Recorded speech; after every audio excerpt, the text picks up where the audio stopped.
주말인 오늘 제주는 동해상에 위치한 고기압의 가장자리에 들어 대체로 맑은 날씨를 보였습니다. 오늘 낮 최고 기온은 제주 23도, 서귀포 24.5도 등으로 어제보다 1도, 평년보다 2도가량 높았습니다.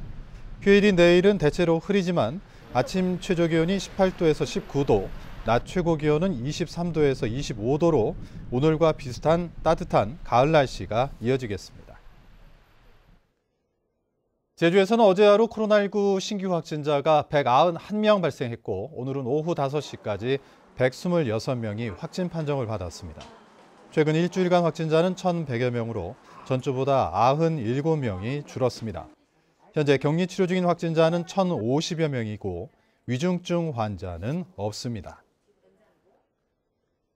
어제 오후 5시 반쯤 서귀포시 성산읍의 한 수산시설에서 해외에서 정체불명의 우편물이 배달된다는 신고가 112에 접수됐습니다. 경찰과 군 당국 등은 보건환경연구원을 통해 탄저균이나 유해 화학물질이 아닌 것으로 확인하고 국과수에 마약 검식을 의뢰했다고 밝혔습니다. 제23회 정신건강의 날 기념식이 조천체육관에서 열렸습니다. 한국정신요양시설협회 제주지회가 주최한 오늘 행사에서는 정신장애인 봉사활동에 공이 많은 자원봉사자와 단체들이 상을 받았고 정신장애인 권리장전을 낭독했습니다. 장애인과 가족, 자원봉사자들은 어울림 한마당을 펼치면서 재활 의지를 다졌습니다. 영산강유역환경청이 지난 한 달 동안 제주도 내 골프장 3곳에 대해 환경오염행위 특별 점검을 한 결과 2곳이 적발됐습니다. 골프장 한 곳은 잔디를 깎으면 잔류농약 때문에 지정된 장소에 폐기물로 보관해야 하는데도 지키지 않았고 수질 기준을 초과한 방류수를 내보내 검찰에 고발 조치될 예정입니다. 다른 한 곳은 오수처리시설 운영일지를 작성하지 않아 과태료가 부과됩니다. 야간 해루질 금지 고시에도 신고 건수는 늘어난 것으로 나타났습니다. 이달곤 국민의힘 국회의원이 해양경찰청으로부터 제출받은 해루질 신고 현황에 따르면 지난해 4월 제주도가 야간 해루질 금지를 고시했지만 신고 건수가 118건으로 전년 104건보다 증가했습니다.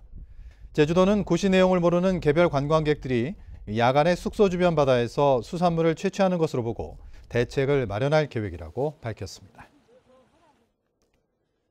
지체장애로 거동이 불편한 이웃을 1년 넘게 괴롭힌 60대 남성에게 징역형이 선고됐습니다. 제주지방법원 형사 2부는 보복과 협박 등의 혐의로 기소된 60대 남성에게 징역 8개월을 선고했습니다. 이 남성은 50년 넘게 이웃으로 지내온 장애인의 집에 침입해 돈을 훔쳐 벌금형을 받자 피해자에게 보복, 협박한 혐의 등으로 재판에 넘겨졌습니다. 신삼고 여파에도 제주 지역 고용률 상승세가 지속되는 것으로 나타났습니다. 통계청 제주사무소에 따르면 지난달 제주 지역 취업자는 40만 6천 명으로 지난해 같은 기간보다 2만 8천 명, 7% 증가했습니다. 또 지난달 고용률은 70.5%로 1년 전보다 4%포인트 상승했습니다. 이와 같은 취업자 증가세는 지난해 10월부터 1년 연속 기록했습니다. 도내 사회적 경제 기업 가운데 제조업이 가장 많은 것으로 나타났습니다.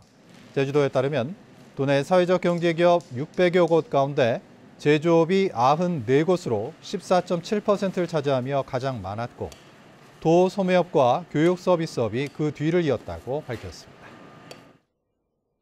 뉴스데스크 제출 마칩니다. 시청해주신 여러분 고맙습니다.